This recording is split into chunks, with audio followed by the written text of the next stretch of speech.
देख रहे हैं उत्तराखंड की खबरों में आपका स्वागत है। मैं आश्विनी दीक्षित और आप देख रहे हैं कि न्यूज इंडिया। वक्त जो खबरों का उससे पहले करते हैं हेडलाइंस की ओर। दराली आपदा में जीपीआर रडार तलाशेगा मलबे की दबी जिंदगियां, 480 फंसे लोगों को निकालेगा। धामी सरकार धराली आपदा प्रभावितों को देगी 5 लाख, मृतकों के परिजनों को भी 5 लाख सहायता राशि देगी सरकार। आपदा से पहले बचाव के लिए वैज्ञानिकों की समिति गठित, 1 सप्ताह में देगी रिपोर्ट।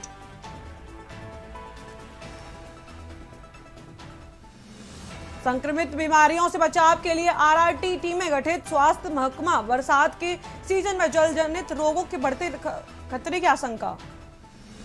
रानीखेत में अग्निवीर की शारीरिक परीक्षा 11 सितंबर से शुरू होकर 21 सितंबर तक चलेगी। भूस्खलन और बारिश के चलते उत्तराखंड में 266 मार्ग बंद, 173 की खुल सकते हैं 400। आप देख रहे हैं न्यूज़, खबरों का सारथी। रुक करते हैं खबरों की ओर। डोईवाला से आपको खबर बता रहे हैं। आज मुख्यमंत्री पुष्कर सिंह धामी पहुंचे भोगपुर। आदर्श संस्कृत ग्राम भोगपुर का करेंगे उद्घाटन। कार्यक्रम स्थल से ही प्रदेश के 12 योजनाओं का करेंगे उद्घाटन। आदर्श संस्कृत ग्राम का भी सीएम करेंगे वर्चुअली उद्घाटन। तैयारियों को अंतिम रूप देने में जुटा प्रशासन और विभाग। बड़ी जानकारी आपको बता रहे हैं। तैयारियों को अंतिम रूप में देने में जुटा प्रशासन और विभाग। आज मुख्यमंत्री पुष्कर सिंह धामी पहुंचेंगे भोगपुर। आदर्श संस्कृत ग्राम भोगपुर का करेंगे उद्घाटन। कार्यक्रम स्थल से प्रदेश के 12 योजनाओं का करेंगे उद्घाटन। डोईवाला से आपको बड़ी खबर बता रहे हैं। आज मुख्यमंत्री पुष्कर सिंह धामी पहुंचेंगे भोगपुर। बड़ी जानकारी आपको बता रहे हैं डोईवाला से। कार्यक्रम स्थल से ही प्रदेश में 12 योजनाओं का करेंगे उद्घाटन। बड़ी जानकारी आपको बता रहे हैं डोईवाल से।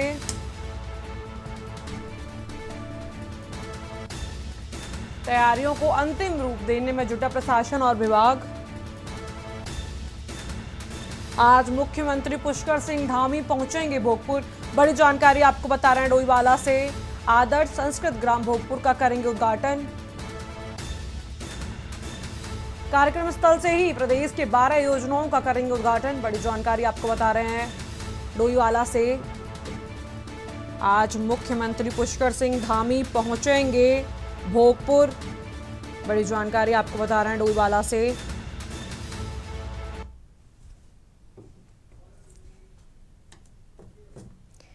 खबर की ओर रुख करते हैं। उत्तराखंड के धराली में आई भीषण आपदा से प्रभावित परिवारों की मदद के लिए योग गुरु बाबा रामदेव और आचार्य बालकृष्ण ने पतंजलि फेज 2 में 3 ट्रक राहत सामग्री रवाना की। इन ट्रकों में आटा, दाल, चावल, तेल, चीनी, नमक और दवाइयों जैसी रोजमर्रा के उपयोग की जरूरी वस्तुएं शामिल थीं, जो सीधे आपदा प्रभावित गांवों तक पहुंच जाएंगी। बाबा रामदेव ने कहा कि धराली में कई परिवार बेघर हो गए और कई लोग जान जा चुकी है। हम उनकी जान तो नहीं वापस ला सकते, लेकिन उनकी तकलीफ को कम करने के लिए हर संभव मदद करेंगे। उन्होंने आश्वासन दिया कि यह राहत अभियान लगातार जारी रहेगा ताकि कोई भी पीड़ित भूखा या बेसहारा ना रहे। धराली आपदा, धराली उत्तरकाशी आपदा। यार विकास ले यार, क्या हो गया? तुमने वो नहीं डाला दंत कांति।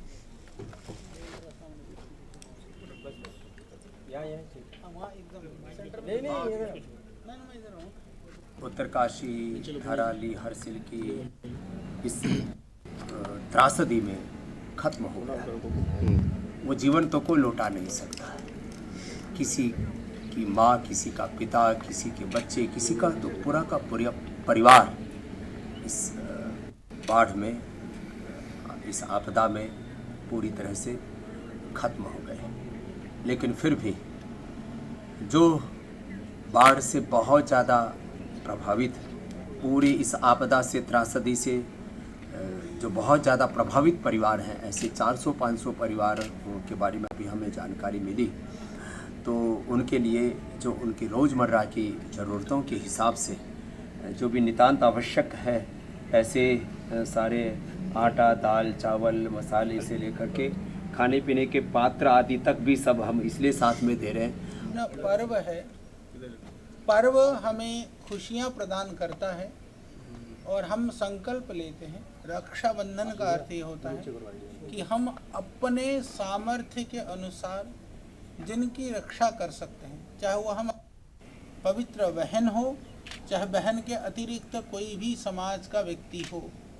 तो दुर्भाग्य से उत्तराखंड में कुछ दिन पहले जो भयानक जो त्रासदी हुई, हम उसी दिन से पूरा पतंजलि परिवार, सदेश स्वामी जी और हम लोग संपर्क में थे।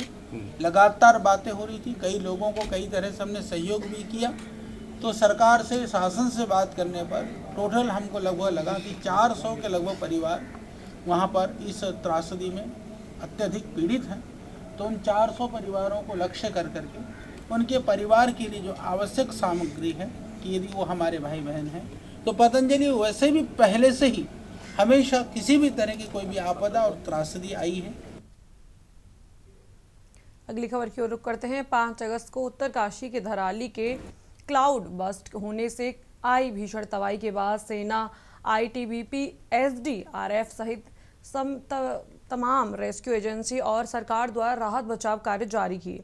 लगातार लोगों को रेस्क्यू किया जा रहा है। घटना के समय धराली में मौजूद 2 युवक भूपेंद्र मेहता और चंदन कन्याल सेना और अन्य रेस्क्यू एजेंसी द्वारा हेलीकॉप्टर के जरिए देहरादून सुरक्षित रेस्क्यू करके लाया गया।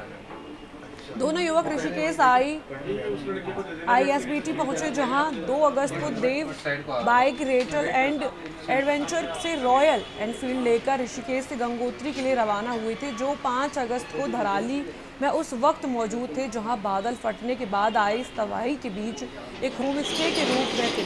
वापस सुरक्षित ऋषिकेश पहुंचने के बाद दोनों युवकों ने सेना, सरकार और ईश्वर का धन्यवाद किया और न्यूज चैनल पर अपनी आप बीती बताई।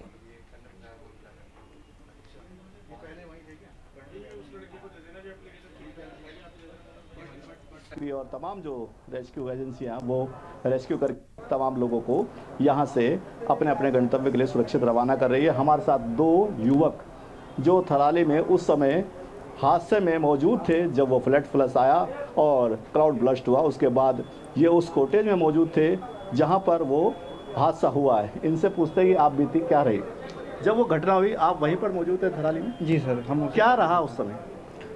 सर कंटिन्यू बारिश चल रही थी सुबह से और हम लोग वहाँ पे काफ़ी ट्रैवल करके पहुँचे थे हम थराली। तो हम लोग सो रहे थे उस टाइम पे 11-12 बजे के करीब जब ये आपदा आई। तो हम लोग उस टाइम सो रहे थे। हमने लोगों के भागने की आवाज़ सुनी और हम लोग उठे और तब तक पूरा मलबा पूरा थराली पे बह चुका था। सारे होम स्टे बह चुके थे, सारी गाड़ियाँ बह चुकी थी, वहाँ पर जितनी भी पार्क गाड़ियाँ थी सारी बह चुकी थी।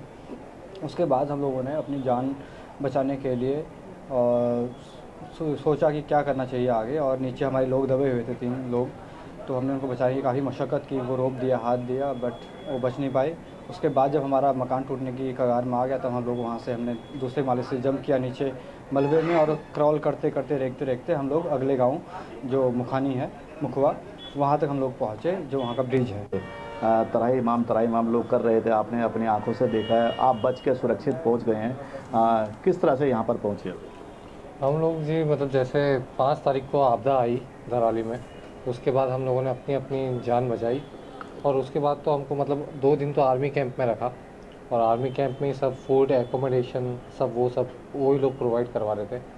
और उन लोगों ने मतलब हमारे संदेश केंद्र के थ्रू हमारे घर पे भी उन्होंने बात कराई। और फिर उन्होंने मतलब हमको अगले दिन मतलब 6 तारीख को उन्होंने हमको रेस्क्यू किया हेली के ज़रिए। और उन्होंने हमको मथियाली करके एक गांव है, वहाँ पे उन्होंने हमको वहाँ पे हेलीकॉप्टर से उतारा और वहाँ से देहरादून तक हम जैसे मतलब जितने भी पीड़ित थे उन लोगों के लिए बस पहले से अरेंजमेंट थी, वहाँ से उन लोगों ने देहरादून तक हमारे को भेजा और देहरादून हमको मतलब अच्छे से पहुँचाया उन्होंने। जिन्होंने उस पूरे मंजर को देखा है, उस पूरे मंजर को समझा है, वो क्लाउड बस्ट के बाद जो फ्लड आया वो पूरी आंखों से इन्होंने देखा और उसको देखने के बाद ये सुरक्षित बच के आए हैं। सेना की मदद ली गई है, सरकार की मदद ली गई है, उसके बाद ये ऋषिकेश पहुँचे हैं और अब यहाँ से अपने अपने गंतव्य के लिए रवाना होंगे। ऋषिकेश ISBT से बसंत कश्यप, के न्यूज इंडिया। अगली खबर की ओर रुख करते हैं। उत्तराखंड STF की साइबर क्राइम टीम ने दून इंटरनेशनल स्कूल के online platform school pad hacking और ठगी के मामले का खुलासा करते हुए बरेली के 3 मुख्य आरोपियों को गिरफ्तार किया है। आरोपियों ने फर्जी स्कूल पैड इंटरफेस बनाकर छात्रों और अभिभावकों को AI सक्षम रोबोटिक्स लैब शुल्क के नाम पर 4,990 जमा करके भ्रामक संदेश भेजे। इस ठगी से अभिभावकों को गुमराह कर रकम अलग अलग बैंक खातों में ट्रांसफर कराई गई। गिरफ्तार आरोपियों में मोहम्मद रिजवान, सुधामा दिवाकर और मोहम्मद फराज शामिल है। टीम ने आरोपियों से 4 mobile, 2 bank passbook, 3 SIM card बरामद किए। प्रारंभिक जांच में करोड़ों के लेन देन का खुलासा हुआ और अन्य राज्यों के भी इनके खिलाफ साइबर अपराध के मामले दर्ज हैं। STF ने लोगों से किसी भी तरह के फर्जी लिंक, निवेश ऑफर या अनजान कॉल से बचने को और संदिग्ध स्थिति में 1930 नंबर पर संपर्क करने की अपील की।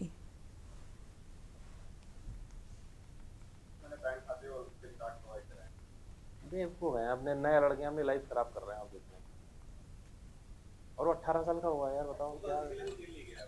बस ठीक है।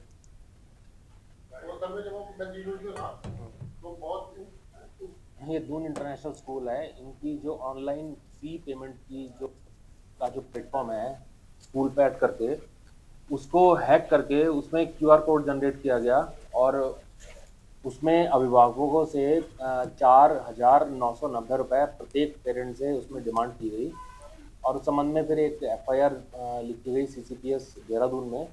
और उसमें फिर साइबर की टीम ने उस QR कोड के माध्यम से इन्वेस्टिगेशन शुरू करी और फाइनली वो एक पेटीएम अकाउंट और फिर बैंक अकाउंट और फिर मोबाइल नंबर से डिटेल लेते हुए अलग अलग प्लेटफॉर्म से, इसमें पिछले 3 दिनों में काफ़ी प्रयास करने के बाद में फाइनली बरेली से ये मॉड्यूल बस्ट हुआ है और इसमें 3 लोगों की अरेस्टिंग हुई है। एक रिजवान है, एक सुदामा दिवाकर और फराज, और इसमें एक चौथा अभियुक्त है, अभी वांटेड है। और इसमें जो रिजवान और सुदामा है, इनकी क्रिमिनल हिस्ट्री भी है। रिजवान के ऊपर IT एक्ट का केस है 2025 का, और इन्होंने ये QR कोड जनरेट करके और जो इनकी वेबसाइट थी उसको हैक किया था और इस प्रकार की कार्रवाई की थी। एक इसमें वांटेड है, जल्दी इसको भी पकड़ लिया जाएगा।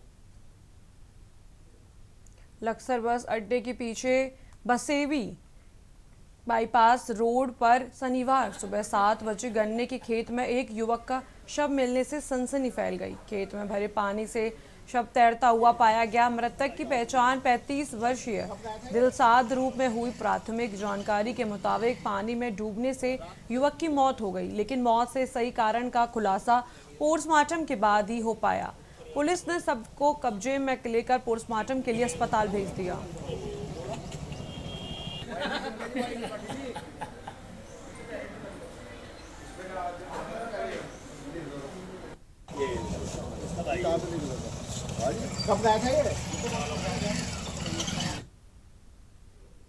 वक्त हो चुका एक छोटी सी ब्रेक का, जल्द मिलते हैं ब्रेक के बाद।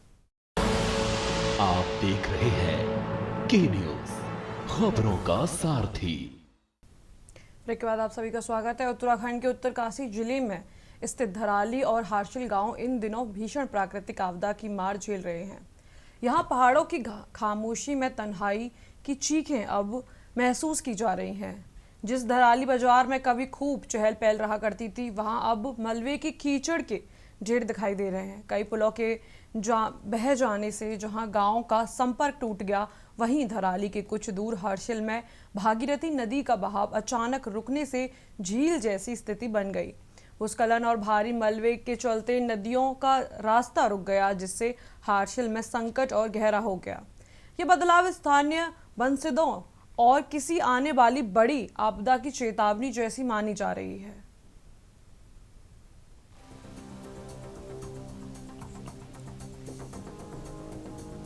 उत्तरकाशी के धराली हर्षिल में आई आपदा क्षेत्र में रेस्क्यू ऑपरेशन लगातार जारी है। सेना, SDRF, ITBP तथा अन्य राहत एजेंसियों ने मिलकर लगभग 300 से अधिक लोगों का रेस्क्यू कर सुरक्षित स्थानों पर पहुंचाया गया।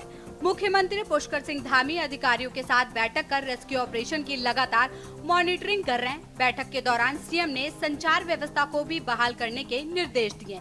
मुख्यमंत्री ने निर्देश दिए कि पीडब्ल्यूडी, जल संस्था, ऊर्जा आदि विभाग के अधिकारी वहीं डटे रहे। डॉक्टर और दवाई की व्यवस्था भी सुचारू रूप से की जाए।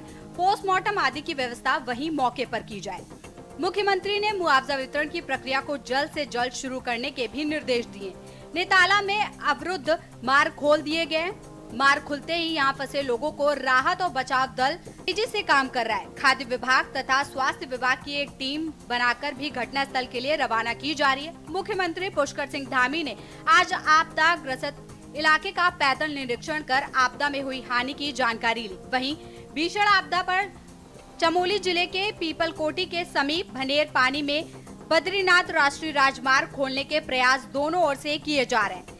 NSDCL की मशीनें भूस्खलन पॉइंट के दोनों छोर पर युद्ध स्तर सड़क मार्ग खोलने में जुटी है। वहीं प्रशासन ने तीर्थ यात्रियों को सुरक्षित जगह ज्योतिर्मठ, पीपलकोटी, चमोली, कर्णप्रयाग सुरक्षित स्थानों पर रुकवाया गया है। तीर्थ यात्री दोनों तरफ से सड़क खुलने का इंतजार कर रहे हैं। सबके ध्यान में ही है और बहुत जगह हमारा रोड वॉश आउट है। कई जगह पर हमारे पुल भी ध्वस्त हो गए हैं, कहीं कहीं तो रोडें ही नहीं है। तो हम लोग कल से देख रहे हैं, माननीय मुख्यमंत्री जी का गाइडेंस भी यहाँ पर सारे लोगों के साथ, जैसे आपदा के टाइम में रेस्क्यू करना चाहिए। लगभग 300 से ज़्यादा लोग रेस्क्यू कर लिए गए हैं और वर्तमान में अब हमारी एयर कनेक्टिविटी अच्छी हो गई है। अब रोड कनेक्टिविटी की तरफ हम जा रहे हैं और इलेक्ट्रिसिटी कनेक्टिविटी के लिए वहाँ पर हमारे जनरेटर सेट पहुँच रहे हैं, जिससे कि वहाँ इलेक्ट्रिसिटी कनेक्टिविटी हो जाए और इलेक्ट्रिसिटी कनेक्टिविटी होने के बाद मोबाइल कनेक्टिविटी हो जाए। ये प्राथमिकता के साथ रोड कनेक्टिविटी बहुत महत्वपूर्ण तरीके से होना चाहिए। तो मैं उत्तरकाशी तक मैं कल देहरादून से हरिद्वार से आया तो हमारी ये सारी रोड क्लियर हो गई है। वहाँ पर उत्तरकाशी से लेकर भटवाड़ी तक और भटवाड़ी से आगे हमारा पापड़गढ़ तक। देखिए, ऑनरेबल सीएम वहाँ पर ऑलरेडी लीड कर रहे हैं सभी ऑपरेशंस को और उनके दिशा निर्देश में सारा रेस्क्यू और रिहेबिलिटेशन वर्क गतिमान है। यहाँ देहरादून जिले में भी कल 112 हमारे जो स्टैंडर्ड यात्री थे वो इवैक्यूएट किए गए थे और उनको सकुशल उनके गंतव्य स्थानों तक फैसिलिटेट कर दिया गया है। जिन लोगों को स्टे ऑप्शन चाहिए था तो उनको ड्यूली स्टे करवाया गया है और जैसा भी उनका फिर आगे विचार होगा, वो रुकना चाह रहे हैं तो दे आर मोस्ट वेलकम। और अगर गंतव्य स्थानों तक जाना चाहेंगे बाई ट्रेन और बाई बस तो उसका पूरा इंतजाम करवाया गया है। भनेर पानी में कल 30 मीटर्स का एक वॉश आउट जोन डेवलप हुआ था, जिसमें NHIDCL द्वारा दोनों साइड से काम किया जा रहा है, जोशीमठ और चमोली साइड से। अभी जो प्रगति है उसमें कुछ रैंप उन्होंने डेवलप किया है। उसके बाद बहुत बड़े बोल्डर्स पहाड़ की साइड से वहाँ पे पाए गए हैं, जिनमें ब्लास्टिंग की प्रक्रिया की जा रही है और अब से कुछ देर में वहाँ ब्लास्टिंग की जाएगी, कंट्रोल ब्लास्टिंग, ताकि एक रैंप बनाया जाए और जो हमारे यात्रीगण हैं उनको सुरक्षित स्थानों पे हमने रोका है। करीब 1200 से 1300 यात्री हैं जो बद्रीनाथ की तरफ हमारे अभी विभिन्न स्थानों पे रुकवाए गए हैं और जैसे ही रास्ता ओपन होगा तो प्राथमिकता यही रहेगी कि जो यात्री बद्रीनाथ से चमोली और ऋषिकेश की ओर जाना चाह रहे हैं उनको प्राथमिकता पर हम निकालने का प्रयास करेंगे और फिलहाल हमने अभी यात्रा को रोका हुआ है। बात करें मौसम की तो प्रदेश में लगातार बारिश का दौर जारी है। मौसम विभाग ने प्रदेश के कई जिलों में भारी बारिश का पूर्वानुमान जताया है। इसी भारी बारिश के चलते बादल फटने से कुछ दिन पहले आई उत्तरकाशी के धराली की आपदा का रेस्क्यू ऑपरेशन भी लगातार जारी, जो बारिश के कारण और भी मुसीबत में डल रहा है। वहीं बीजेपी प्रदेश प्रवक्ता हनी पाठक ने बताया कि रेस्क्यू ऑपरेशन लगातार जारी है। खराब मौसम के चलते हेलीकॉप्टर के जरिए मदद पहुंचाने में रुकावट हो रही है, लेकिन प्रदेश सरकार आपदा को लेकर गंभीर बनी हुई है। लगातार मुख्यमंत्री धामी घटना स्थल की जानकारी व अपडेट ले रहे हैं। शासन प्रशासन, सेना, NDRF, SDRF सभी अलर्ट मोड पर हैं। भले ही मौसम खराब है, लेकिन किसी भी प्रकार से पीड़ितों को राहत पहुंचाने का काम लगातार जारी है। प्रबंधन को लेकर के और पराली की घटना के बाद सचिवालय में कैबिनेट की बैठक जरूर हुई, उसमें मुख्यमंत्री ने अधिकारियों से चर्चा भी जरूर की होगी, लेकिन जब घटना घट गई है, जब चिड़िया खेत चुप करके चल गई है, उसके बाद पछताने से क्या होगा? आप पहले क्यों नहीं जागते हैं? ये आपदाग्रस्त प्रदेश है, ये किसी से छुपा हुआ नहीं है। और कांग्रेस पार्टी लगातार सरकार को चेताने का काम करती है, भूगर्भीय वैज्ञानिक सरकार को चेताने का काम करते हैं, पर्यावरणविद जो है प्रदेश की संवेदनशीलता के बारे में लगातार आपको आगाह कर रहे हैं, फिर आपकी तत्परता नजर क्यों नहीं आती है? जो वैज्ञानिकों की चेतावनियां हैं, जो इसरो की जो है सर्वे रिपोर्ट है, उसको आप दबा करके क्यों बैठे? के लिए उधर दराली नहीं जा रहे थे सर जी, आर्मी के साथ में पोर्टर हूँ सर, तो मैं भी जा रहा था सर। अचानक ऊपर से मलबा आया सर, मतलब वो हर्षिल वाला बादल फटा सर दोबारा, तो उसमें हम कुछ लोग घायल हो गए सर, बस इतना ही। कितने लोग थे आप? सर हम थे सर 15 से 20 लोग थे सर। गाड़ी पे थे, पैदल चले थे? मतलब हम सामान वगैरह लोड कर रहे थे सर ऊपर के लिए, दराली के लिए, मतलब निकलने ही वाले थे, तब तक ऊपर से वो बादल फट के आया सर। रेस्क्यू करने तो उन्होंने बोला भी और भी आदमी आ जाओ रेस्क्यू, यहाँ भी काफ़ी दिक्कत है। तो जब जा रहे थे और अचानक एकदम फिर फ्लड आ गया जी, उसमें हम काफ़ी जने फंस गए उसमें भी, कुछ को बचा लिया, कुछ को नदी में भी चले गए जी। आपके साथ कितने लोग होंगे सर जो अभी तक मिसिंग हुए? सर ये तो हम बता नहीं सकते क्योंकि हम भी लोकल हैं। फिर भी जिस टीम में आप थे सर, उस टीम में तो पता होगा। हम सर 15-16 जने थे। अच्छा हाँ जी। उसमें से कितने सुरक्षित हैं सर? जहाँ कम से कम जो है 8-10 है इधर। देखिए, लगातार जो रेस्क्यू ऑपरेशन है वो प्रगतिशील है, लेकिन कल जिस प्रकार से मौसम साफ रहा और एकदम रेस्क्यू ऑपरेशन चला जा रहा था, लगातार लोगों को निकाला जा रहा था, उन तक मदद पहुंचाई जा रही थी, निश्चित तौर पर ये खराब मौसम की वजह से जो हमारे हेलीपैड पे हेलीज रुकी हुई हैं और हेलीकॉप्टर रुके हुए हैं, वो सब लोगों की मदद के लिए एकदम इंतजार में है, उसमें निश्चित तौर पर ये खराब मौसम के कारण ये समस्या तो उत्पन्न होगी, लेकिन फिर भी सरकार पूरी तरीके से गंभीर है। हमारे मुख्यमंत्री श्री पुष्कर सिंह धामी जी आपदा स्थल पर लगातार मौजूद हैं, लगातार हर चीज़ों की जानकारी ले रहे हैं, अपडेट ले रहे हैं। शासन और प्रशासन पूरी तरह से अलर्ट मोड पे, एसडीआरएफ एनडीआरएफ की टीम अलर्ट मोड में है। तो निश्चित तौर पे ये खराब मौसम इस समय बहुत बड़ी प्रॉब्लम क्रिएट कर रहा है, लेकिन उम्मीद है कि जिस प्रकार से शासन प्रशासन मुख्यमंत्री जी और एसडीआरएफ एनडीआरएफ तैनात हैं, हमारे हेलीकॉप्टर्स तैनात है, निश्चित तौर पर हमारी जनता को किसी भी प्रकार से नुकसान का सामना नहीं करना पड़ेगा। उत्तराखंड में उत्तरकाशी जिले के धराली में खीर गंगा में ये पहली बार नहीं हुआ कि उसका जलस्तर बढ़ने के कारण आसपास के क्षेत्र को नुकसान हुआ है। हालांकि इससे पूर्व की आपदाओं में वहां पर जान का नुकसान नहीं हुआ, लेकिन उसके बाद भी वहां पर ना ही स्थानीय लोग चेते और ना ही शासन प्रशासन की ओर से वहां पर सुरक्षा के कोई पुख्ता इंतजाम किए गए, जिसका खामियाजा धराली के निवासियों को भुगतना पड़ा। अब देखना होगा कि सरकार नदी नालों के किनारे बसे लोगों को सुरक्षित स्थान दे पाती है, ये आने वाला समय बताएगा। Uttarakhand desk report. फिलहाल इस बुलेटिन में इतना ही। आप देखते रहिए के न्यूज़ इंडिया।